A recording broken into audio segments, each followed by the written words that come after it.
Hello viewers, Assalamualaikum. It's Mahmud HM here. Welcome back to another video of HM's creation. Freelancing. যেটা নিয়ে বর্তমান যুব সমাজ এবং বর্তমান সমাজের অনেক curiosity. What is freelancing and how to do it? So আজকের এই ভিডিওতে আমি আপনাদের কাছে এক্সপ্লেইন করব যে ফ্রিল্যান্সিংটা কি, কিভাবে ফ্রিল্যান্সিংটা করবেন এবং ফ্রিল্যান্সিং এর খুঁটিনাটি ব্যাপার-স্যাপার। আমরা এই চ্যানেলটা মূলত ফ্রিল্যান্সিং রিলেটেড একটা চ্যানেল।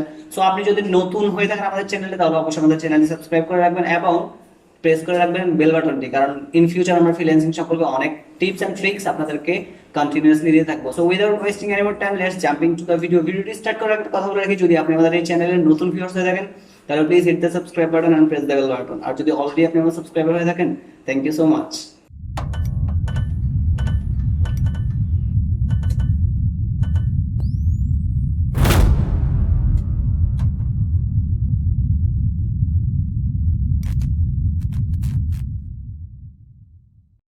সাবস্ক্রাইব করার সাথে সাথে পরবর্তী আপডেটের জন্য বেল বাটনটা ক্লিক করুন। ফ্রিল্যান্সিং এই ওয়ার্ডটার অর্থ হচ্ছে মুক্ত কাজ, অর্থাৎ কোনো অফিস ছাড়া কোনো লোকের আন্ডারে না থেকে কাউকে অনলাইনের মাধ্যমে টাকার বিনিময়ে কাজ করে দেওয়াকে ফ্রিল্যান্সিং বলে। ফর এক্সাম্পল, আমরা যদি একটা এক্সাম্পল দিই বাস্তবসম্মত, তাহলে আপনারা অবশ্যই বুঝে যাবেন। সেটা হচ্ছে আমরা ফটো স্টুডিওতে গিয়ে আমরা যদি কাউকে একটা ফটো এডিট করতে দিই ফটো স্টুডিওতে, এরপরে তাকে আমরা কিছু টাকা দিই। এই কাজটা যদি আমরা অনলাইনের মাধ্যমে, ফর এক্সাম্পল আমরা ফেসবুকে হতে পারে ব্যাপারটা, ফেসবুকের মাধ্যমে আমরা মেসেঞ্জারে কাউকে একটা পিকচার দিলাম, ও এডিট করে দেওয়ার পরে ওকে আমরা কিছু টাকা দিয়ে দিলাম, এটা এক প্রকারের ফ্রিল্যান্সিং। এই কাজগুলো করার জন্য অনেকগুলো ওয়েবসাইট আছে। সো ওই ওয়েবসাইটগুলোকে বলা হয় ফ্রিল্যান্সিং মার্কেটপ্লেস, এবং যে কাজটা করবে তাকে বলা হয় ফ্রিল্যান্সার, এবং যে কাজটা দিবে আপনাকে তাকে বলা হয় বায়ার অথবা ক্লায়েন্ট। তিনটি জিনিস নিয়ে ফ্রিল্যান্সিং সেক্টরটা গঠিত: এক, ফ্রিল্যান্সার; দুই, বায়ার বা ক্লায়েন্ট; তিন, মার্কেটপ্লেস। খুব সাধারণভাবে আপনাদেরকে যদি বোঝাতে হয় সেটা হচ্ছে একটা এক্সাম্পলের মাধ্যমে, সেটা হচ্ছে একটা দোকান। ওটার মধ্যে একজন ক্রেতা আছে, একজন দোকানদার আছে এবং দোকানটা আছে। সো যে ক্রেতা আছে ওনাকে বলা হয় বায়ার, যে দোকানদার আছে ওনাকে বলা হয় ফ্রিল্যান্সার, এবং যে দোকানটা আছে ওটাকে বলা হয় মার্কেটপ্লেস। এই ফ্রিল্যান্সিং সিস্টেমটা শুরু হয়েছিল 1998 সালে।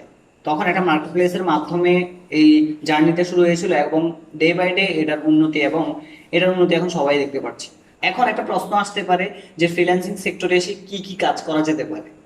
সো আমি তাদেরকে বলবো, ফ্রিল্যান্সিং সেক্টরে সব ধরনের কাজ আছে। আপনি ডাটা এন্ট্রি থেকে শুরু করে ভিএফএক্স এর কাজ পর্যন্ত এই ফ্রিল্যান্সিং সেক্টরে করতে পারেন। হ্যাঁ, ডাটা এন্ট্রির কাজ নর্মাল একটা কাজ, সো এটার জন্য কম্পিটিটর অনেক বেশি থাকে, কিন্তু ভিএফএক্স এবং ওয়েব ডেভেলপমেন্ট ওসব সেক্টরের মধ্যে লোক কম, কাজের ডিমান্ডগুলো অনেক বেশি। বাংলাদেশের মধ্যে অনেকগুলো কাজ আছে যেগুলো অনেক বেশি হয়ে থাকে। For example, digital marketing, graphics design, web design, web development, apps development, এই ক্যাটাগরিগুলোর মধ্যে বাংলাদেশে অনেক কাজ হয়ে থাকে। তো আপনাদেরকে এখন আমি এক নজরে দেখাবো অনেকগুলো ক্যাটাগরি যেগুলোতে আপনারা চাইলেই কাজ করতে পারেন।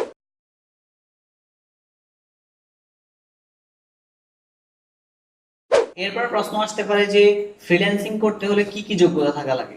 হ্যাঁ, ফ্রিল্যান্সিং করতে হলে তিনটি যোগ্যতা থাকা লাগে। ফার্স্ট অফ অল, আপনাকে একটা কাজ জানা থাকতে হবে।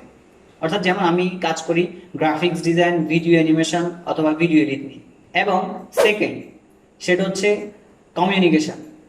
যেহেতু আমরা যাদের কাজ করব তারা সবাই অবাঙালি হয়, অর্থাৎ কেউই বাঙালি হয় না, বেশিরভাগই মোস্ট অফ দ্য টাইম বাঙালি হয় না, তবু আমার দু চারটা বায়ার ছিল বাঙালি, যাই হোক। সো আমাদেরকে কমিউনিকেশনটা শিখতে হবে। কমিউনিকেশনটা যেহেতু তারা সবাই বাঙালি না, সো তাদের সাথে কমিউনিকেট করতে হবে ইংলিশে।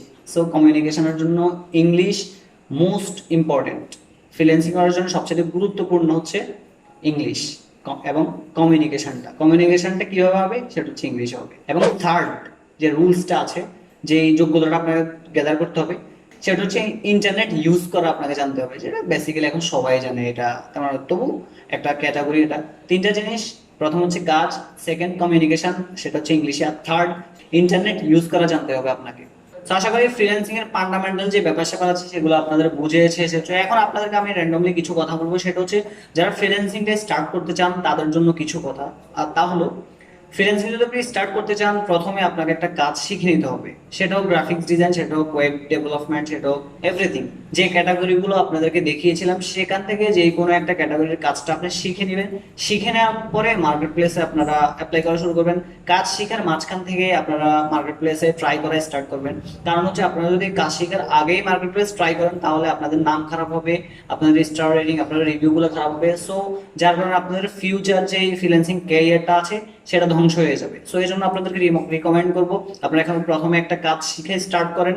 এরপরে কাজ শিখা যখন মোটামুটি একটা পর্যায়ে চলে যাবে, এরপর থেকে আপনারা ফ্রিল্যান্সিং মার্কেট প্লেসগুলোর মধ্যে কিভাবে আপনারা অ্যাকাউন্ট করবেন, কিভাবে আপনারা কাজ বিড করবেন, কিভাবে আপনারা কন্টেস্ট করবেন, কিভাবে আপনারা কাজগুলো করবেন, কাজগুলো নেবেন, কাজগুলো দিবেন, সেই সম্পর্কে আমরা আমাদের এই চ্যানেলটার মধ্যে বিস্তারিত ভিডিও দেবো, একটা করে একটা করে।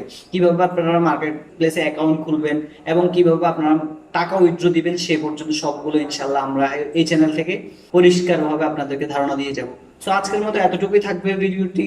Thanks for watching this video. এতক্ষণ পর্যন্ত আমার বকগুলো শোনার জন্য আপনাদেরকে অসংখ্য ধন্যবাদ। দেখা হচ্ছে ইনশাল্লাহ নেক্সট কোনো ভ্যালুয়েবল ভিডিওতে। ততক্ষণ পর্যন্ত ভালো থাকুন, সুস্থ থাকুন। আলবিদা।